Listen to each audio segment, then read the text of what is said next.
The Astronauts continued by Stanislaw, translated from the German by the Spirit of Hegel.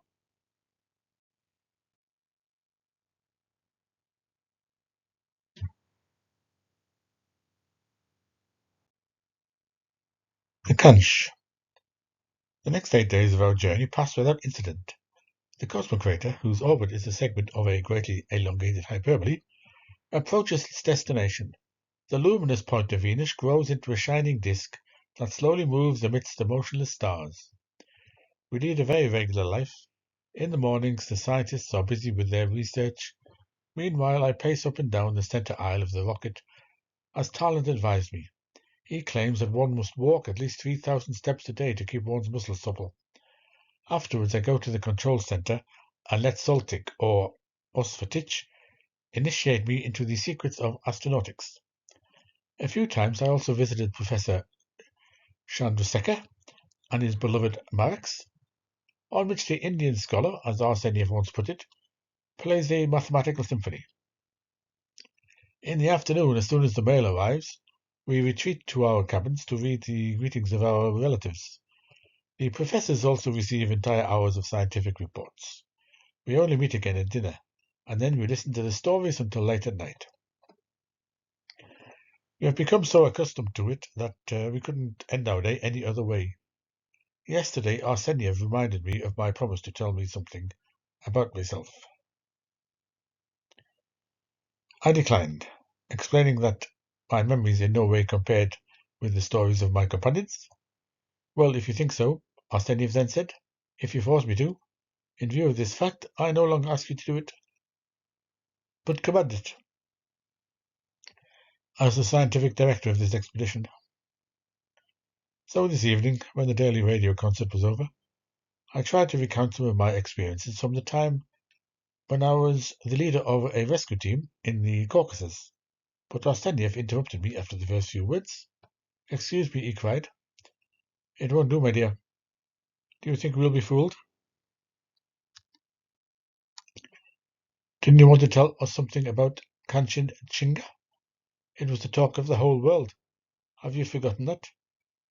Not at all, but it's hard for me to talk about it. Excellent, replied Arseniev. You should always do the very thing that's difficult for you. Go ahead, pilot. He knew he was touching a weak spot in me when he called me that. He knew it and smiled at me encouragingly. Well, you're not going to give up. Until then, I grumbled and began. Arseniev was still smiling, but soon I saw his smile change, as if it were no longer directed at the people, but at the endless snowfields that now appeared before us. The Himalayas, I began. The expeditions are going to the Himalayas at the end of the winter. From these words on, I was no longer in the cabin, no longer felt the soft back cushion. The bright points of the stars on the dark television screen blinded me like the sunlight reflected off a glacier. I saw again the pale, washed-out blue above the peaks, breathed the thin air, and heard the strange, rapid beats of the tireless heart. I felt as if I felt the pressure of the rope on my left shoulder, and my right hand clenched involuntarily, as if around the handle of an ice axe. Because in summer, the monsoon blows from the Indian Ocean and brings tremendous snowfall. The fate of an expedition depends solely on the weather. There's usually a break of several weeks before the winter storms and the monsoon. But if the monsoon comes earlier, around the end of May, the entire camp is caught in the snowstorm. The wind tears the ropes, throws the tents and their people into the abyss, and avalanches roll down every mountain slope. I remember. I paused. That's why people head to the mountains at the end of March. The cold winds are still blowing and sweeping the snow from the higher ridges. But the frost is becoming milder day by day. The first conquerors of the Himalayan peaks used oxygen bottles. Today they are rarely used, because once you get used to the device, it's difficult to part with it, and if it's damaged, the person carrying it is lost. It is therefore better to gradually adapt to the atmospheric conditions there by staying long enough in each camp before ascending to the next higher one. Almost everyone reaches a height of 5,000 meters. Approximately 1 in 2 European mountaineers reach 6,000 1 in 5 reaches 7,000, and 1 in 20 above 7,000, where the highest peaks begin. The climb, by the way, is the least of it. It is much more important to stay up there for a longer period of time. Biologists say that the limit of human resistance to oxygen deprivation lies at approximately the height of Mount Everest. Before the expedition, I, like my companions, trained to breathe in a chamber with rarefied air, but like all Himalayan climbers, I later came to the conclusion the reality is quite different.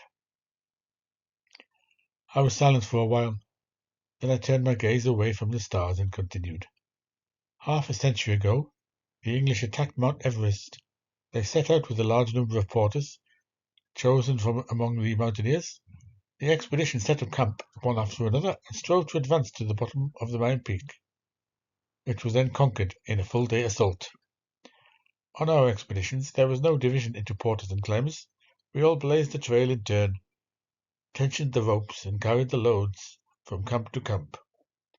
This constant running back and forth between two sections of the trail was, for me, the most arduous period of the entire expedition.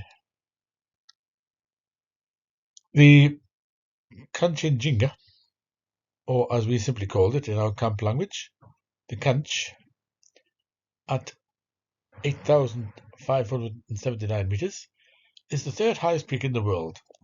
Like other 8,000ers, it consists of a vast system of mountain ranges that converge in a star-shaped pyramid.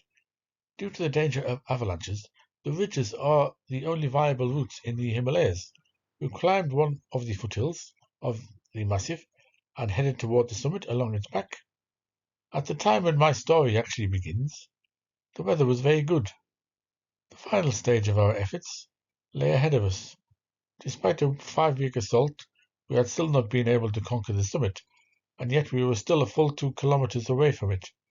The route was, of course, somewhat longer, because the mountain ridge curved like a long S at this point. The monsoon was expected any day. In the distance, below the city peaks, which drop steeply down to the Bengali plain, the first milky, flaming clouds were already gathering. Our last camp, the 11th, was located immediately behind the ridge on a sloping rock slab that dropped off directly above the Zemu glacier. I don't want to tell you what we had been through up to that point, but so that you can at least somewhat understand what happened next, I must explain to you the state we were all in. Naturally, we one and all suffered from the onset of mountain sickness. The worst were the nights spent in our sleeping bags, freezing from the cold, waking up repeatedly from lack of air. Even at complete rest, our heart rate was about 100 beats a minute, and then the loss of appetite. We ate because we knew we had to eat. The difficulty of breathing in air that contained only a third of its normal oxygen content became almost unbearable. Added to all this was the slow change in our mental state, which only gradually became noticeable. At first, you become apathetic. Even the easiest work, such as gathering snow for cooking water, required a tremendous effort of will. Finding a campsite, lighting a fire under the small stove, drying your shoes, everything happened mechanically, as if you had become an automaton. Only then, early in the morning, when you continued on the still untrodden path, when you became aware again that no human foot had ever trodden this ridge, then it was as if the last reserves within you were released, and then you felt new strength in your limbs. I paused because my mouth had gone dry. At 6 in the morning, as dawn was just breaking through the sky, we set out. Besides the backpack with the thermos flask, a few bars of chocolate, and vitamin concentrate, we carried ice axes, books, and a fairly large supply of rope. The snow crunched under our feet. When I turned round again, I saw our 2 companions standing in front of the tent, shading their eyes, for we were walking straight into the rising, blazing sun. I knew how much they envied us. One of them would have liked to be in our place, but only the 2 of us were still able to continue. The 2 who remained behind waited for the others to lead them down into the valley. My friend Eric trudged behind me. I can only say that I was never able to remain silent with anyone else, as well with him. We understood each other without words. When I looked at him, I knew what he wanted. His presence made me stronger. As always at the start of the day, you had to slowly get back into the swing of things. 20 steps without stopping. I tried again and again, but I couldn't. 12 steps. That was my record at this altitude. My lungs worked like bellows, and when it was necessary to cut steps with an ice pick, after just a few beats, my heart would pound in my throat.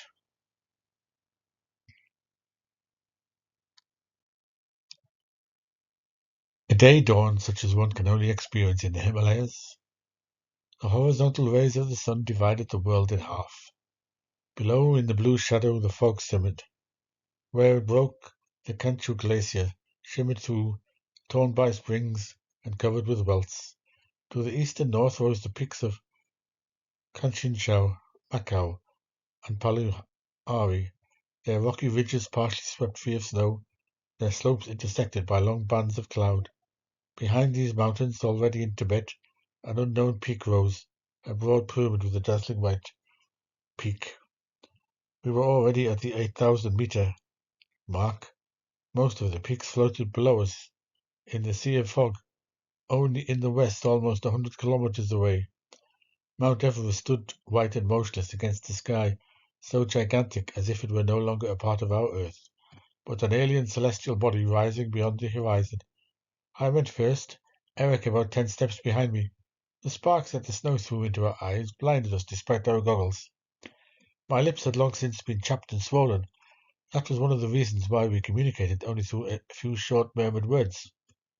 Kanchenjunga is famous and infamous for its ice ghosts, which make it technically more difficult than Mount Everest. The special condition of thawing, freezing, and crystallization create a magical world of the most unusual forms from the snow masses. For miles, gigantic, fantastical structures lined up on the ridges, seeming to come from a nightmare. Twisting towers, pillars, and entire labyrinths of thawed and refrozen valleys and lumps of ice. The heads and crests of these mountain ghosts are covered with a glaze of ice due to the sun's warmth. This creates blankets and ice helmets from which meter-long stalactites hang. Wading knee-deep in the snow, I tried to find the right path. The ridge narrowed and widened continuously. At times I had to walk close to the edge, carefully avoiding the snowy towers, so as not to throw them off balance.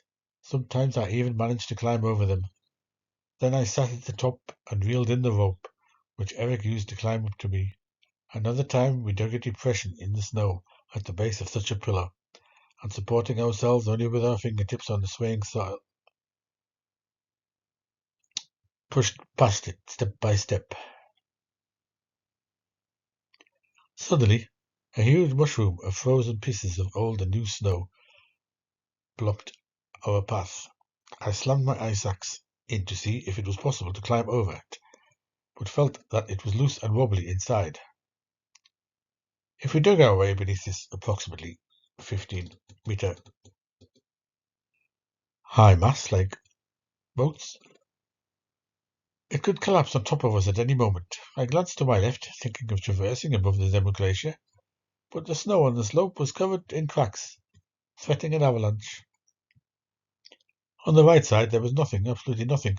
Suddenly a stone plunged, as if struck with a knife, into the depths and flew vertically 4,000 meters down to the Kantsch glacier. It had cleared a kind of narrow passage.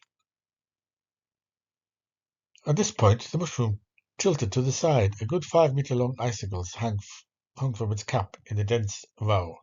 We had to go through there. I led the way with bent knees and bowed head to avoid hitting the roof. The sky shimmered between the icicles. A few more cautious steps, and the tunnel ended. Before us lay something black. My eyes were still blinded by the flashing and sparkling ice. It took a long time before I could open them again. Now I noticed that a wide crevice yawned in the ridge. Descending was relatively easy. Beyond, however, rose a small wall, or rather a not high but steep threshold. In the Alps it would have been child's play. Here, however, where simply pulling oneself up with one's hands was hardly conceivable, It formed a serious obstacle.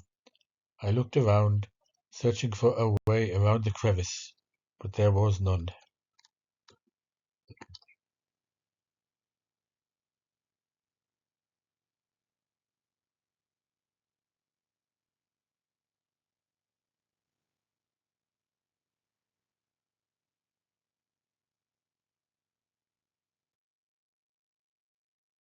On one side of the Zemu Glacier, avalanche slopes threatened, and on the other, a flat, overhanging snow hump. Eric stopped next to me. Wordlessly, he pushed his backpack with the pittance toward me. It took us 2 hours to conquer the small wall. It was covered in snow that I didn't like at all. From below, it was barely visible, because it lay only on the narrow ledges over which it hung here and there, like a white covering. It covered the entire wall like a cobweb, and was loose as flour. It didn't provide the slightest grip. The pythons rang out under the hammer with a long, low tone that became shorter and higher pitched the further we drove the iron into the rock. My right hand gradually turned into a numb lump. I felt only that my heart, the painfully enlarged, pounding heart that filled my entire chest with hard thumping. At 12 o'clock, I climbed over the upper edge of the shadow and sat down on the highest point of the wall. Eric had chosen a ledge about 5 meters lower for his ascent. Below me, the immense, silent, seemingly motionless sea of air. At its bottom, the cracked, torn, frozen flood of the glacier, covered with scattered snowfields. Above, the Passanrum Glacier, with the terrible massif of Sinulk, rose above the fog like a rocky island in the ocean. The snow on its steep slopes broke off in a jagged line beneath the peaks. In the rhythm of our heartbeat, the gigantic structure of rock, clouds, and ice seemed to sway around us. Next to me, Eric coiled the rope with slow, deliberate movements. I was just looking at the bare summit of Sinulk when a tremor ran through its walls. The enormous tongue of snow that filled the deepest notch suddenly stood up, tilted backward, remained in this position for a moment, and then slid silently down the steep slope with an eerie slowness. Immediately afterwards, a curtain of snow dust blocked the view, and behind it things were bubbling. An avalanche pushed ever faster into the depths until it tore through the veils of fog hanging over the valleys and disappeared. High above, the old ice of the bare slopes sparkled brighter and clearer. For a second it was quiet, and then on the opposite slope, smoke billowed like an explosion. A second avalanche crashed down, followed by a third, and then another. They plunged into the fog, tearing it into shreds. Only now did the dull rumble reach our ears. The sound had taken so long to overcome the distance. The thunder grew louder, caught in the side valleys, and returned as an echo. A cloud of the finest snow dust rose above the wisp of fog, and suddenly an enormous rainbow stretched across the abyss. Eric stood next to me. We gazed into the depths of his as if spellbound. Finally, he was the first to pull himself together. We had little time. We had to move on. We were heading for the summit of Kantsch. From this point, the ridge described a massive arc. Because the wind constantly blew from the side, the snow had gradually crept over the ridge and grown into outcrops that jutted far out over the precipice, finding little perches on the icy steep slopes. From below, the dangerous situation was clearly visible, but above, if one attempted to follow the ridge, the same dazzling white snow shone everywhere, concealing the ridge and even the treacherous overhangs. The right side, up to the cone of the summit, formed a steeply sloping wall, only occasionally interspersed with snow bands. Hundreds of outcrops protruded over the ridge, precisely on this side. Some were betrayed by their humps, while others appeared to be widening of the ridge. Our gazes wandered in vain into the distance, trying to memorize at least the most dangerous spots. Sunbeams danced above the precipice. Thousands of rainbows shimmered against the pale blue calm sky. With the ice axe in one hand and the tightly coiled rope slung over my shoulder in the other, I followed Eric, who had now taken the lead. The snow was very deep, swirling with every touch and rushing down in torrents. Right in front of us, the cone of the Kantsch peak rose against the bright sky, its western side thick with a ridge, its eastern side a bare, sheer, layered rock. Eric took a step to the right. The ridge widened at this point and offered a convenient crossing. I stopped. Suddenly the white ledge disappeared as if blown away. Eric plunged silently into the abyss. The rope was slack for a moment. I certainly couldn't have held him. I hadn't even had time to belay myself.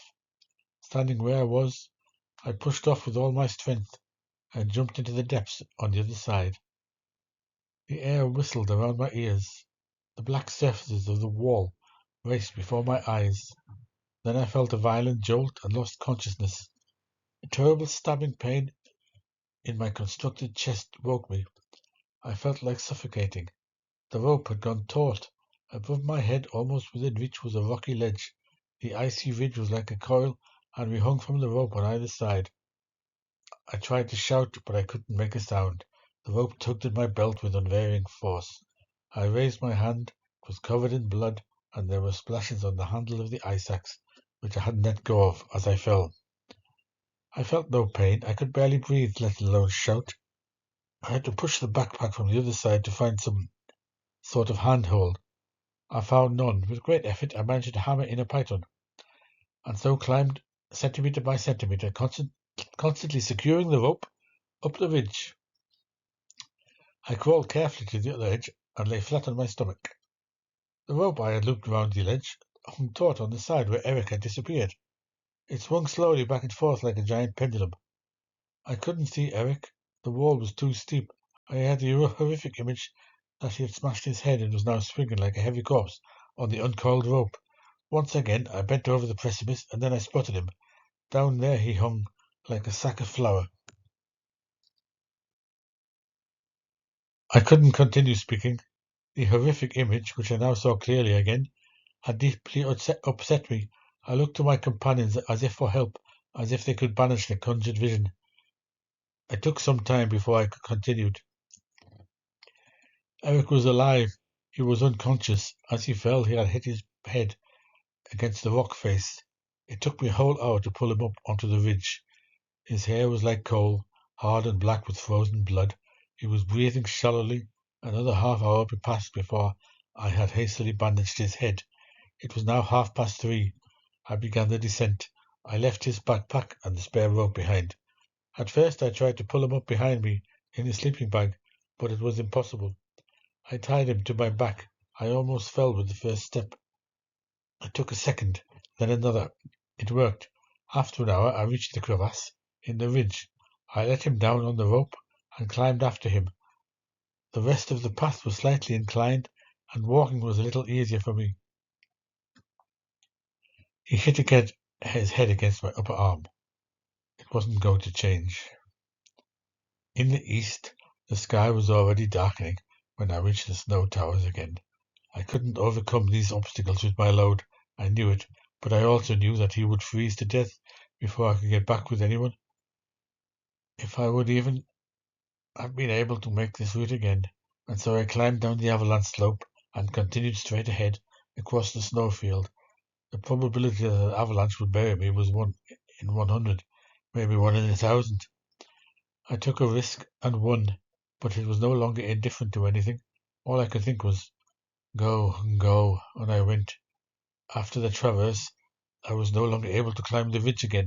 The weight on my back held me to the slope. I fell several times. Suddenly I began to slide down, faster and faster. At first the thought flashed through my mind, don't fight back. It's over. And then instinctively I slammed the ice axe into the snow and stopped myself from sliding further down. I tied the rope round my sleeping bag and started climbing the ridge again. Every few meters I stopped, looped the rope round the ice axe, and carefully pulled the sleeping bag up. It was already dark when I reached the ridge. I slipped into the sleeping bag and spent the entire night like that, side by side with Eric. Only the unusually warm air, already heralding the monsoon, saved us from freezing.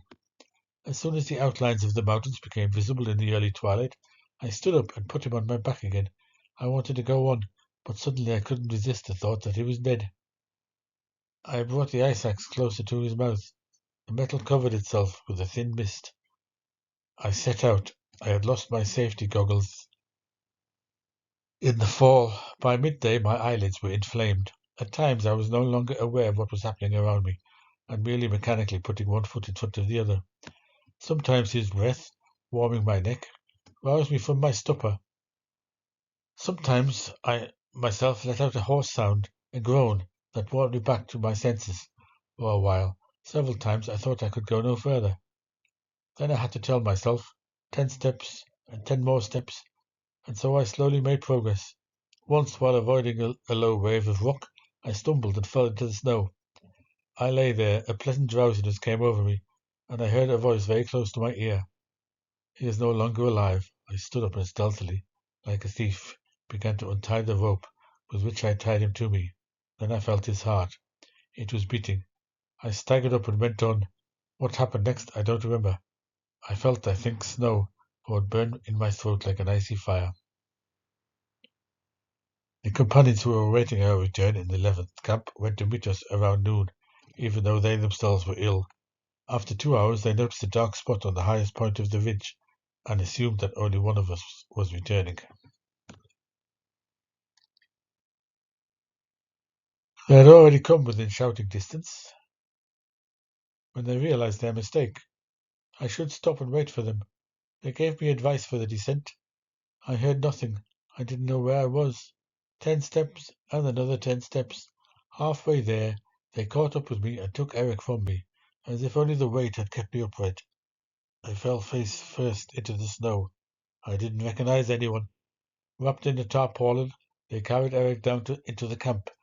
They had to carry me down as well. For a long time there was a profound silence. I didn't look at any of my companions. I stared at the black fluorescent screen as if speaking into the infinite space where the ants' swarm of stars shimmered. When I awoke, the sun was shining. I tried to move my foot, but I couldn't. It was in a cast. I felt a soft quilt under my fingers. Through the window I could see a sky full of white monsoon clouds. Someone entered and stood in the doorway, surprised that I had my eyes open. I stroked the quilt, and when it didn't disappear, I cried. I paused. It was in the first camp in Gantok, 7 days after the incident. I had broken my ankle. I still didn't know how or what caused it. I had also suffered an enlargement of the heart. The left ventricle had displaced almost to my armpit. I was weak, so weak that I could hardly speak. Again there was a long silence in the cabin. It was as if my story had already ended. Then Arseniev raised his head and looked at me in the eyes. He died, didn't he? Yes, he died the next day. It was all in vain. That's not true, Arseniev cried fiercely, almost threateningly. No one may talk like that. Not even you. Are you saying it was a heroic deed? I asked irritably. The dangers of the expedition made it clear to me more than once that their respect had grown even greater since then.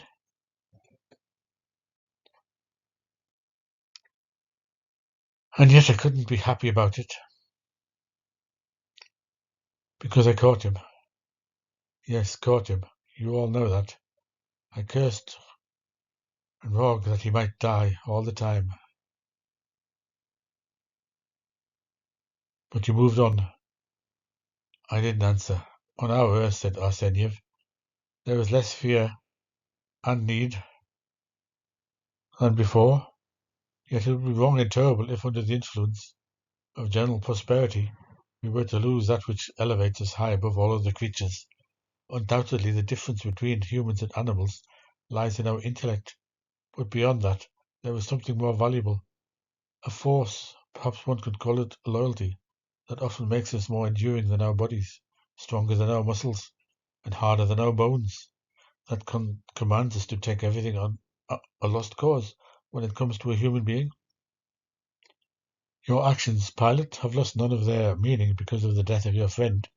You were human to the core. We were all, everywhere, and always